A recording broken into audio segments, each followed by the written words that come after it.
Aujourd'hui, nous avons le plaisir de recevoir sur notre plateau une femme aux multiples casquettes, journaliste présentatrice, modératrice et récemment directrice de cabinet pour le compte de Anta Babacar Ngom, présidente du mouvement Alternative pour la relève citoyenne lors de la dernière présidentielle de mars 2024. Elle s'investit aussi dans les causes sociales à travers son association l'ABCD pour tous, dédiée à l'éducation des jeunes et notamment des jeunes filles. Récemment, elle est la cofondatrice d'une initiative, les Awards de la jeunesse africaine, un événement qui se déroulera ce vendredi 29 novembre du côté du musée des civilisations noires. Bonjour mesdames et messieurs, chers internautes de Seneweb TV, nous recevons sur ce plateau Madame Diarra Ndiaye. Diarra, bonjour. Bonjour Mustapha et bonjour à tous nos téléspectateurs. Et soyez la bienvenue dans les locaux de Seneweb TV. Merci infiniment. Comme je l'ai dit en introduction, cette année, vous avez effectué un grand saut dans la politique, en devenant la directrice de cabinet d'Anta Babacar Ngom. Déjà, pourquoi avoir effectué ce grand saut maintenant et pourquoi le choix d'Anta Babacar Ngom? Merci Mustapha pour cette invitation encore une fois. C'est toujours un plaisir d'échanger et de transmettre auprès de nos téléspectateurs. L'engagement citoyen est pour moi une valeur très importante qui incarne cette dynamique où le peuple sénégalais, la jeunesse sénégalaise doit s'impliquer. Doit s'impliquer dans cette instance qui est notre République. Et cet engagement citoyen auprès d'une dame de fer qui s'illustre très bien dans cette dynamique de jeunesse, de brillance, de compétences également en politique et bien au-delà, parce que c'est d'abord une capitaine d'industrie, Anta Babacar Ngom Diack, une capitaine d'industrie qui a su porter un groupe d'abord, et ensuite développer toutes ses compétences managériales à travers la politique. Donc un profil déjà qui plaît. Et ensuite, personnellement, je suis très impliquée dans cette dynamique sénégalaise, dans notre société sénégalaise, parce que pour moi, en tant que citoyen, il est très important d'être décideur, d'être parmi ces personnes qui comptent. Et ce fut une expérience remarquable, inoubliable, sillonner le Sénégal, écouter les préoccupations des Sénégalais, recueillir tout cela et donner à travers un programme politique porté par le mouvement Alternative pour la relève citoyenne des valeurs et une vision très intéressante pour notre peuple. Justement, toujours par rapport à cette première expérience, elle a été très mouvementée entre le fait d'avoir sillonné, parcouru des nombreux kilomètres à l'intérieur du pays, la communion avec les Sénégalais, les confrontations avec les forces de l'ordre. Mais globalement, que retenez-vous de cette première expérience, de ce baptême du feu? Mustapha, d'abord, la proximité avec la population est extrêmement importante. D'abord pour écouter les préoccupations, pour recueillir également les véritables enjeux sur le terrain, parce qu'effectivement, c'est bien d'être décideur derrière son bureau, mais pour connaître les réalités au plus proche de la pensée de nos citoyens, c'est bien évidemment d'aller les voir, d'aller échanger, et ce contact humain auprès d'Anta Babacar et de tous les militants ARC a été extrêmement important parce que aujourd'hui nous avons envie d'être entendus, nous avons envie de sentir que toutes les préoccupations au niveau de l'emploi, au niveau de la jeunesse, au niveau du chômage et ce désespoir qui est très bien illustré à travers ces multiples départs à travers la mer Méditerranée, il faut des réponses. Et pour avoir ces réponses, il faut un bon diagnostic. Et ce diagnostic a été posé grâce à ce tour, 2 fois d'ailleurs, du Sénégal. On a sillonné 2 fois le Sénégal. Donc, une expérience riche, mouvementée, effectivement. On a eu des confrontations avec les forces de l'ordre, mais ce sont des confrontations pour moi positives qui ont fait avancer la démocratie sénégalaise. Nous restons un modèle démocratique et le résultat a été ce qu'il est. Nous avons un nouveau président, un jeune président, Bassirou Diomaye Diakhar Faye, qui aujourd'hui est à la tête du pays. Il représente notre pays, c'est lui le président de la République. Donc en tant que républicain, on accepte ce choix et on l'accompagnera bien sûr pour que le Sénégal continue de briller durant les 5 prochaines années. Justement, par rapport à ces résultats qui sont, en tout cas pour votre camp, bien en deçà des attentes, parce que l'objectif était bien sûr d'aller au palais présidentiel, d'occuper le fauteuil présidentiel.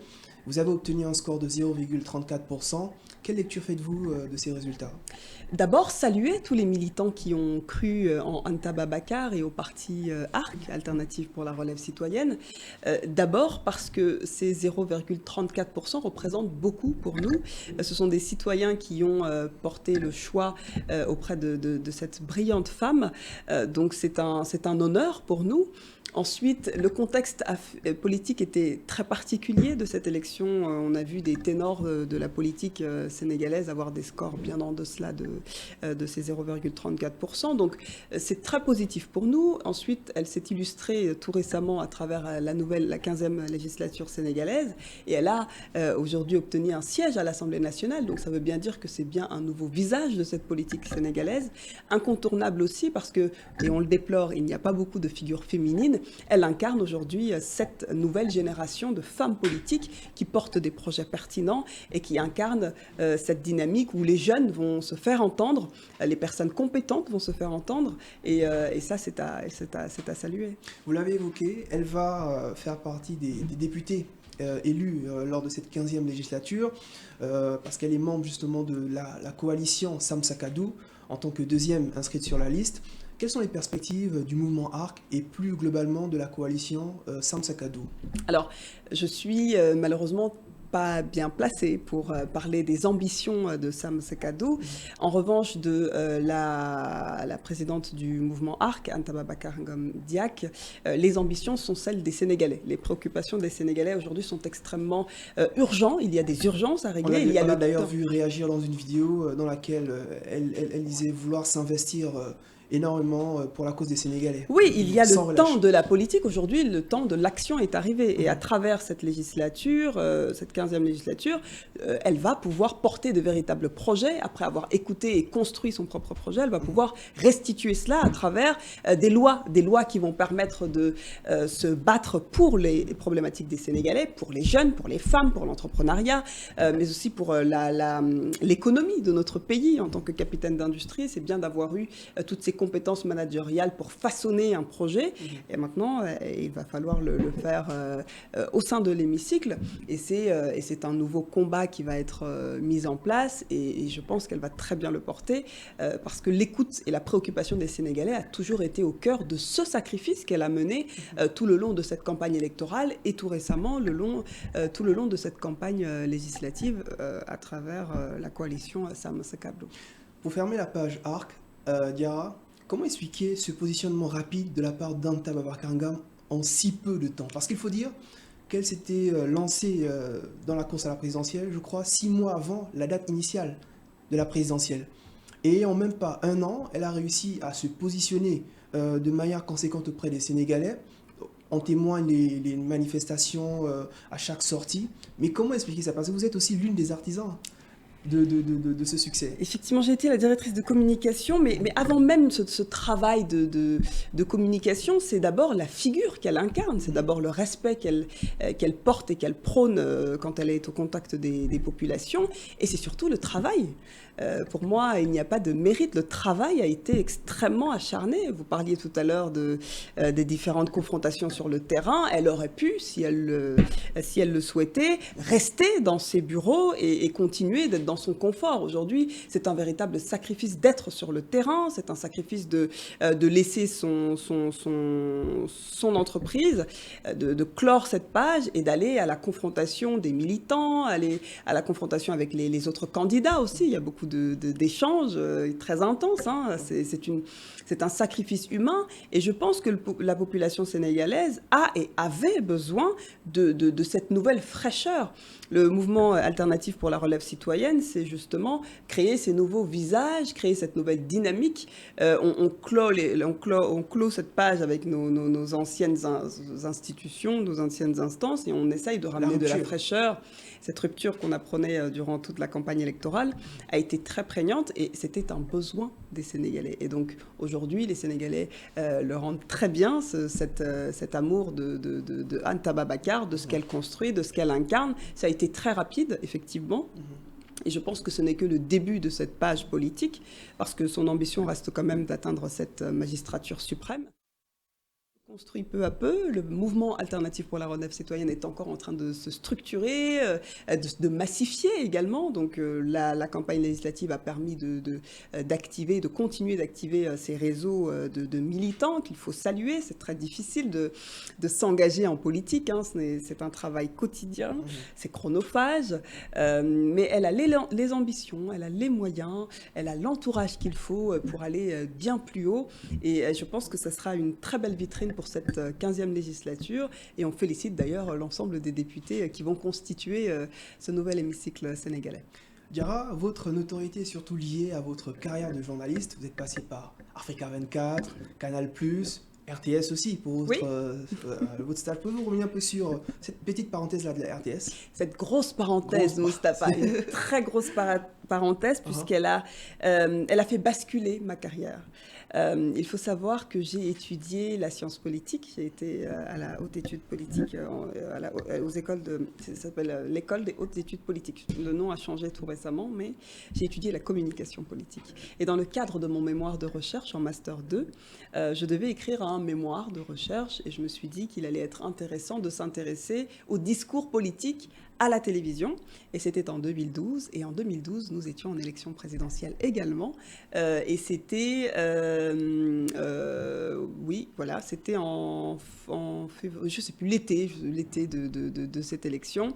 J'ai donc fait un stage au sein de la RTS où on construit ce discours politique, et en temps électoral, voir comment cette information est restituée. D'abord, comment elle est construite, et ensuite, comment elle est restituée au sein des téléspectateurs, auprès des téléspectateurs. Et donc, après avoir fait cette immersion, j'ai été au contact de ces journalistes. Je partais moi-même en reportage avec mon caméraman et mon preneur de son, sous la houlette d'excellents journalistes que je salue vraiment, que je remercie énormément, parce qu'ils m'ont montré la rigueur. Ils m'ont montré également l'amour de cette passion même frénétique pour le journalisme, et également le respect des uns et des autres. Parce qu'en allant sur le terrain, en étant journaliste, il y a souvent des altercations, il faut arriver à se positionner, il faut aussi se montrer. En tant que femme, c'est un véritable enjeu professionnel. Donc auprès de journalistes comme Mabouba Kriba, comme Oumindour, Nafissatou Dia, Oumar Nying, je faisais je me rappellerai toujours, je faisais la traduction de mes reportages avec Oumar Nying, qui lui présentait à cette époque le journal Wolof, et ça m'a beaucoup apporté. Déjà, ça a amélioré mon Wolof, et puis en plus, structurer une édition en Wolof, c'est différent, c'est un vrai travail de fond, il faut choisir les mots ont une extrême importance. Donc avoir goûté à cela très tôt, j'avais peut-être 20 ans, m'a questionné un petit peu sur ce métier. J'étais plutôt censée être dans des cabinets ou dans des institutions ou dans de grandes instances. Et puis finalement, en allant toute seule me promener et créer ces reportages-là, créer cette information, aller au contact des gens. Notre métier décèle vraiment de nombreuses capacités et cognitives. Et puis c'est intéressant de voir comment, d'une information lambda, on peut créer et impacter, parce que les gens sont à l'écoute de ce que l'on dit. Donc c'est très important, et j'ai vraiment apprécié cette grosse parenthèse. Et c'est comme ça que j'ai démarré. Je me suis dit, bon, finalement, je ne veux pas être dans des cabinets, je vais plutôt être journaliste. Et j'ai ensuite enchaîné avec Africa 24, avec Canal+. Je présentais des journaux de tout bord, en direct en plus. Donc on m'a mise dans des conditions extrêmes, puisque justement l'apprentissage se fait dans le direct, durant ces directs-là. Et j'ai beaucoup appris à Africa 24, en étant stagiaire d'ailleurs. On m'a mise à l'antenne pour me tester, et j'ai beaucoup apprécié, j'ai beaucoup appris aussi auprès Donc de journalistes. Donc l'amour est venu en pratiquant. La pratique, c'est extrêmement important, et je recommande toujours aux jeunes journalistes d'aller sillonner, d'aller fouiller les rédactions, d'aller échanger avec les journalistes, même si ce n'est pas payé, même si ça prend du temps. C'est vrai que c'est pas évident. Être au contact de ces personnes-là vous apprend beaucoup. Donc je recommande toujours d'aller faire des stages. Moi, ce sont ces stages qui m'ont permis d'abord de déceler le métier et d'apprendre. Cette transmission, elle est très importante, d'échanger avec des journalistes, d'échanger avec des cadreurs, avec des techniciens, avec des red chefs, tout un écosystème derrière. C'est vrai qu'on parle beaucoup des journalistes présentateurs. Mais derrière la présentation, on a toute une régie qui est là et ces personnes-là font ce journal. Nous sommes l'image, donc je fais beaucoup d'antennes, effectivement, je porte la voix, mais derrière moi, il y a tout un arsenal qui est extrêmement important et de voir que cette chaîne fait qu'aujourd'hui nous sommes à l'antenne de façon fluide avec des téléspectateurs qui sont ravis de nous écouter. Et ça, c'est à saluer, c'est un véritable métier. Vous avez touché un point, celui, je pense, de la précarité dans le monde des médias. Vous avez dit que malgré le fait qu'il y ait très peu de moyens, les journalistes doivent s'armer de courage, de patience et toujours aller sur le terrain. Mais des fois, les réalités du terrain avec les réalités économiques dans les médias peuvent parfois contraindre cette ambition. Et vous avez raison, Mustapha, parce qu'effectivement, j'ai eu la chance de sillonner le continent et de faire de nombreuses masterclass pour parler de notre métier et des réalités, surtout sur le terrain. Et au Tchad, au Burkina, au Mali, au Niger également, pour illustrer uniquement ces cas-là, les conditions sont très difficiles. Ici même au Sénégal, certains journalistes doivent sortir de l'argent pour se déplacer, pour aller interviewer telle ou telle personnalité lorsque les moyens ne sont pas mis à disposition au sein de la rédaction. Mais c'est d'abord une passion, je pense, qui permet de donner ce bon résultat en termes d'information. Mais la précarité donne lieu à des difficultés derrière dans le traitement de l'information. Si l'information s'achète aujourd'hui, c'est compliqué pour le téléspectateur ou les lecteurs qui vont nous lire. Il faut qu'on arrive à distinguer ce qui est qualifié de publi-reportage, par exemple, avec de l'information réelle qu'on traite à chaud. D'abord, l'accès à l'information, d'ailleurs, pour en parler, c'est aussi extrêmement important, savoir sourcer, savoir vérifier. Nous sommes face à un fléau de fake news. Accès aussi aux informations de la part des L'accès aux institutions. informations de la part des institutions, oui. Vérifier également l'information, ce qui est une difficulté supérieure, mais aussi avoir accès à ces personnes ressources qui vous donnent de l'information de qualité. Un journaliste, aujourd'hui, c'est fondamental de pouvoir répondre à ces questions et de vérifier toute cette information. Face au flux de fausses nouvelles, c'est inquiétant et il faut réussir à... Surtout avec les nouvelles technologies, l'intelligence artificielle. Exactement. Et puis même sur WhatsApp, aujourd'hui, il y a des communications massives sur WhatsApp. Comment combattre ce fléau? Alors, c'est vrai qu'on a des dispositifs comme Africa Tchèque qui a mis en place des dispositifs pour vérifier l'information. Mais face à la flux d'informations aujourd'hui... On a comme l'impression qu'il y a une sorte de grand remplacement des médias de la part de ces nouveaux médias-là. Oui. Est-ce que vous êtes de ces adhérents qui estiment que le métier du journalisme est voué à disparaître. Non, parce que toutes ces mutations donnent raison à ces médias traditionnels qui quand même gardent le temps important. Et il faut s'arrêter sur cette question du temps, Mustapha, parce qu'aujourd'hui, c'est vrai que la dynamique est rapide, tout va très vite, l'information est rapide, une information peut faire le tour du monde en quelques secondes.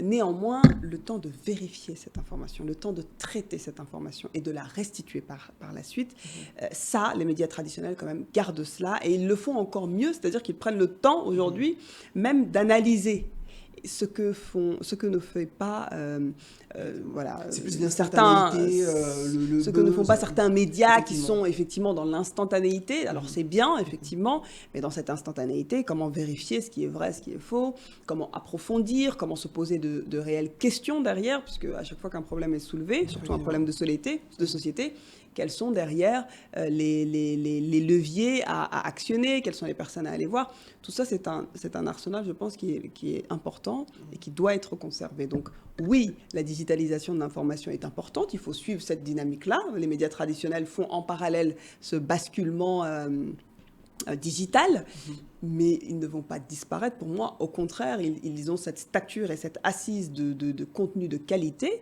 Et à côté, on a d'autres médias qui se développent et qui vont prendre beaucoup de place, oui. L'une de vos émissions marquantes était Alors on dit quoi, oui, diffusée sur RFI.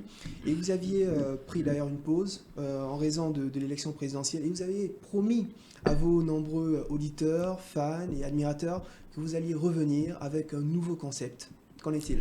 Alors, c'est très vrai ce que vous dites, parce qu'effectivement, en tant que journaliste, je ne peux pas mêler deux volets qui ne vont pas ensemble. Donc, j'ai fait effectivement un retrait d'antenne pour me consacrer à ce combat citoyen auprès du mouvement alternatif pour la relève citoyenne l'année dernière, durant la campagne électorale. Donc, d'abord, on a commencé tout doucement, hein. Moi, j'étais là en tant que famille, membre de la famille, pour aider comme je pouvais.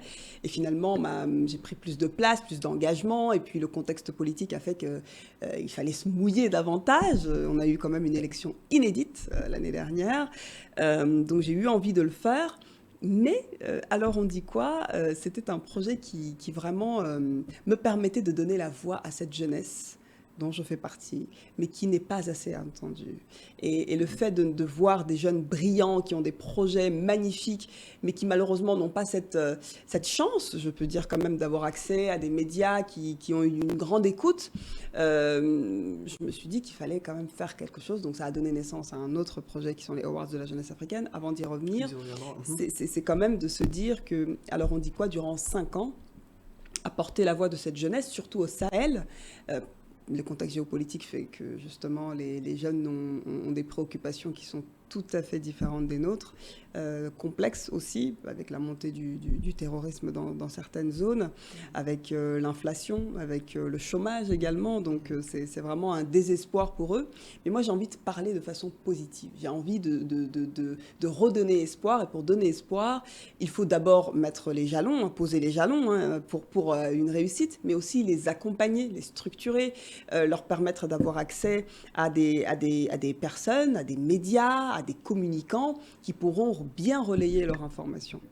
Comme je l'ai dit en introduction, vous êtes aussi engagé dans des causes sociales, notamment avec votre association, l'ABCD pour tous, qui s'active dans l'éducation des jeunes et notamment des jeunes filles à travers les distributions de kits scolaires au Sénégal et un peu dans la sous-région. Pourquoi cette cause vous tient-elle à cœur? Écoutez, Mustapha, je pense que, comme vous, l'école vous a beaucoup apporté. Et cette chance, moi, j'ai envie de la transmettre au plus grand nombre, surtout aux jeunes filles, comme vous le soulignez tout à l'heure, mais d'abord aux jeunes enfants qui sont issus du milieu rural, qui ont un contexte socio-économique parfois difficile. Nous, à travers l'ABCD pour tous, nous souhaitons véritablement leur donner les armes nécessaires. D'abord à travers un matériel scolaire, donc chaque année on choisit un village et on équipe toute une école. S'ils ont des besoins en termes de reconstruction aussi d'infrastructures, on le fait, mais d'abord l'accompagnement est calé au niveau des fournitures scolaires, donc on fournit un cartable, excusez-moi, un cartable avec tout le matériel scolaire, la trousse, le kit géométrique, les cahiers, les feutres, vraiment on met tout ce qui est nécessaire pour eux, parce qu'économiquement, il faut savoir que ces personnes-là, souvent, sont retirés de l'école parce qu'ils n'ont pas les moyens d'avoir accès à cette école-là. Alors oui, l'école est théoriquement gratuite au Sénégal, mais dans les faits, acheter ce matériel-là est déjà problématique pour certaines familles. Donc on les aide et on les soutient à travers des plaidoyers. Nous allons voir les parents d'élèves, nous allons voir les imams, le corps professoral, nous allons voir vraiment les chefs de quartier pour faire des rencontres, parler, expliquer qu'il est important de garder ses enfants le plus longtemps possible à l'école. Ça, on ne peut pas tout faire, mais en tout cas on essaye d'échanger en ce sens et de sensibiliser les jeunes à travers ces rôles modèles que l'on accompagne. Cette année, le général Mansour Seck, l'ancien chef d'état-major de l'armée sénégalaise, était avec nous. Un illustre personnage, pour moi, qui représente cette excellence, qui représente le travail et qui est un républicain. J'ai un amour particulier pour cette personne parce qu'aujourd'hui, il prend le temps de parler de son parcours, de parler de la République, de parler de son amour pour son travail, pour tout ce qu'il a fait pour le pays. Et c'est un moment de transmission pour moi aussi, cette cérémonie que l'on organise pour les jeunes. On est accompagné également de personnalités, de journalistes, d'acteurs. Cette année, Jessica Gomez, une actrice, est venue avec nous. Et l'idée, c'est de montrer à ces jeunes qu'il y a de multiples choses à faire dans la vie et que tout est possible si les moyens sont donnés à travers le travail acharné, à travers la rigueur et à travers un accompagnement important. Vous avez commencé déjà à aborder le prochain sujet, mais toujours dans la continuité de cet engagement en faveur de la jeunesse, de Alors on dit quoi à l'ABCD pour tous. Vous êtes la cofondatrice de l'initiative Les Awards de la jeunesse africaine, comme je l'ai dit, qui se déroulera ce vendredi 29 novembre du côté du musée des civilisations noires. Déjà, comment vous est venue l'idée de créer cette initiative et pourquoi? Écoutez, c'est finalement ce que je faisais à mon niveau, à mon échelle, mon LinkedIn, mon numéro de téléphone. Moi, j'échange avec tout le monde. J'ai pas de problème avec les personnes qui viennent me contacter que je ne connais pas pour des coups de pouce. Vous faisiez partie de ces journalistes au sein de RFI que j'ai recrutés, formés, accompagnés, d'abord pour la visibilité et ensuite aussi pour montrer que nous sommes là.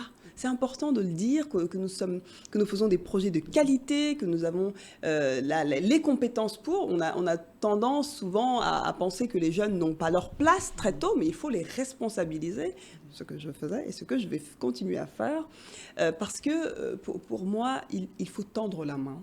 Et il faut aussi participer à cette relève que l'on veut former. À travers mon LinkedIn, des gens me contactaient pour me demander des stages, de l'argent, des contacts, tout un arsenal. Je le faisais. Et je me suis dit, pourquoi ne pas structurer quelque chose en mettant à profit tout mon réseau, un réseau de qualité qui est composé d'entrepreneurs, de financiers, de journalistes, de communicants, de personnes en RP, en RH, vraiment en compta, on avait vraiment un arsenal.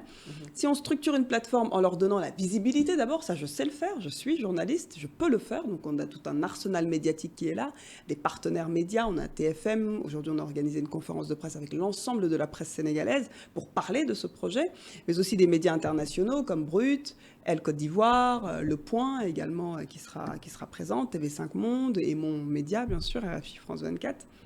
Parce que la visibilité, elle est importante. La personne qui regardera les projets, peut-être, aura envie de participer, d'aider ces jeunes-là, donc la visibilité dans un premier temps. Mais ce qui est le plus important dans ce projet, c'est l'accompagnement technique qui sera proposé à nos 5 lauréats. Parce que moi, je suis effectivement dans mon domaine d'activité, mais je ne sais pas lever des fonds. Je ne peux pas le faire, mais j'ai un réseau qui peut parfaitement structurer cela, accompagner cela. On a des banques, on a Ecobank, on a IFC de la Banque mondiale qui nous suit, on a AXA, on a InTouch, on a Lagardère également, Lagardère Travel Retail, qui vont nous permettre, tous associés, de venir et d'aider ces jeunes. Alors on va d'abord diagnostiquer un petit peu les leviers où on pourrait appuyer, et ensuite cet arsenal-là sera mis en place pendant 1 an. Donc on va les suivre durant 1 an, et c'est un projet panafricain. Les jeunes ont pu candidater à travers un site internet durant 1 mois. On a mis en place un comité de présélection composé de personnalités. Sobel Ngom en fait partie, Mariam Tendou également, Gérardine Mauro, Aziz Mbake, Majalis également, qui était dedans dans ce comité, pour nous permettre de mettre en avant des projets qui sont innovants, qui sont impactants et qui sont aussi transversaux. C'est-à-dire que c'est possible au Sénégal, mais c'est également possible au Mali, au Burkina, au Niger, en Côte d'Ivoire, au Congo.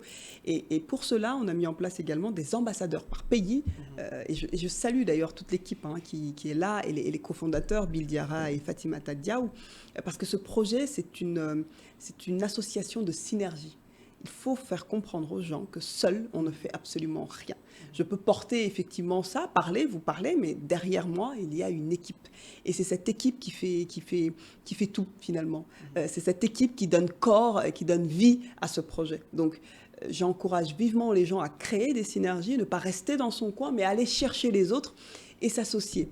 C'est en s'associant qu'on arrive à faire de grandes choses. Et les Awards de la jeunesse africaine vont permettre de structurer une plateforme où l'excellence est de mise, où ce nouveau narratif, c'est même pas un nouveau, mais où ce narratif africain, panafricain, est mis en avant, un africanisme aussi positif, parce que pour moi, il est important de se dire que des jeunes qui aujourd'hui démarrent un projet en 2024 pourront, dans 10 ans, faire partie de ces décideurs économiques, décideurs politiques, parce que la société civile est également invitée à prendre part à ces Awards de la jeunesse africaine. On a des partenaires comme l'UNESCO qui accompagnent, et le ministère de l'intégration africaine et des affaires étrangères sénégalais, que je salue, parce qu'ils ont tout de suite compris cette dynamique et cette importance l'importance de porter cette intégration africaine. Aujourd'hui, le Sénégal est un modèle pour beaucoup de pays dans le monde et beaucoup en Afrique, parce qu'on a cette belle image à conserver, une précieuse image à conserver, et nous avons été à l'origine de nombreux projets panafricains. C'est le cas pour les Awards de la jeunesse africaine. Cette première édition se tiendra au Musée des civilisations noires, un magnifique endroit qui a été stratégiquement... Et symbolique aussi. Et symbolique, voilà. Il a été stratégiquement sélectionné parce qu'il est symbolique pour nous tous. Il représente cette richesse culturelle qui nous unit. Et moi, j'ai envie de parler de cette union qui est nécessaire. Union panafricaine, mais aussi union à travers l'être humain. On a tendance à l'oublier avec cette ère du digital. Tout va trop vite, tout va très vite. Donc, pour moi, il est important de consolider tout cela. Et on aura une belle cérémonie au Musée des civilisations noires ce vendredi. Et on a en parrain Stanislas Zézé, qui est le PDG et fondateur de Bloomfin Invest. C'est la première agence de notation africaine. Donc on a cette excellence. On veut montrer également ces rôles modèles. Il y a toute une brochette de belles personnalités qui sont présentes. Fatma Samoura est notre marraine. Fatma Samoura est une brillante, excellente diplomate qui sort des Nations Unies et qui a encore plus montré cette excellence africaine et sénégalaise à travers le secrétariat qu'elle a tenu au sein de la FIFA. Elle a tout récemment déposé les armes, pris sa retraite de ce poste de secrétaire général des Nations Unies.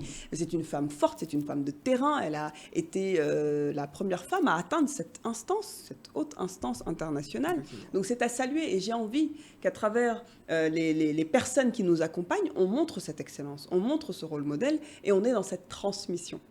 Les Awards de la jeunesse africaine, c'est le fondement vraiment de ce projet, c'est de give back. On est dans cette dynamique, il faut tendre la main, il faut aider. Une simple carte visite, on ne sait pas ce que ça va donner. Donc, soyons généreux dans ce que nous faisons. Et c'est ce qu'on veut refléter à travers les Awards de la jeunesse africaine. Le message est passé. Est-ce qu'il reste encore des places? Ah oui.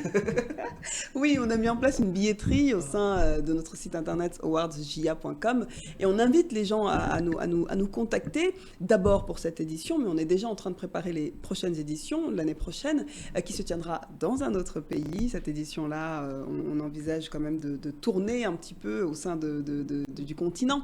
C'est toujours intéressant de voir. Donc là, on a la chance d'être en plus dans le cadre de la Biennale, donc il y a beaucoup d'activités. Dakar est en ébullition, c'est en effervescence, on sort d'une campagne politique, donc on a envie de souffler un petit peu et de montrer l'excellence à travers des projets dans l'IA, on parlait de l'IA, de la technologie, de l'environnement, de la santé, du sport. Dakar va accueillir les JOJ dans 2 ans. On est déjà en train de préparer ce magnifique projet. C'est la première fois qu'on va accueillir des Jeux Olympiques en Afrique. Donc vraiment, on a un potentiel énorme à Dakar, donc on va célébrer Dakar. Et l'année prochaine, on célébrera d'autres pays. Et chaque année, nous allons tourner comme ça et montrer cette belle Afrique. Ne soyons pas négatifs. C'est vrai qu'il y a beaucoup de choses qui ne vont pas. Moi, je traite l'actualité, donc je suis bien placée pour en parler. Mais il y a quand même des choses à célébrer. Il y a quand même des choses à montrer, à magnifier. Et on va le faire. Et on va le faire avec brio. Donc le rendez-vous est pris pour ce vendredi 29 novembre du côté du Musée des civilisations noires pour les Awards de la jeunesse africaine. Oui. Diarra Ndiaye, merci. Merci infiniment. Merci Mustapha. Bravo pour le travail. Bravo à toute l'équipe. J'ai rencontré pas mal de personnes ici à Sénéweb que je salue. C'est important aussi de montrer le travail d'équipe et vous le portez très bien à l'antenne. Donc félicitations à vous et tous mes encouragements pour la suite. Voilà. Merci Mustapha. Merci aussi à vous, chers téléspectateurs et internautes de Sénéweb.tv, Sénéweb.com. Merci encore une fois à Diarra et merci à Babacar Ndiaye du côté de la régie et à Bilal, aussi le cadreur ancien. Que des Ndiaye. Que des Ndiaye. Ndiaye Power. Merci encore une fois aux chers internautes de Sénéweb.tv et à la prochaine.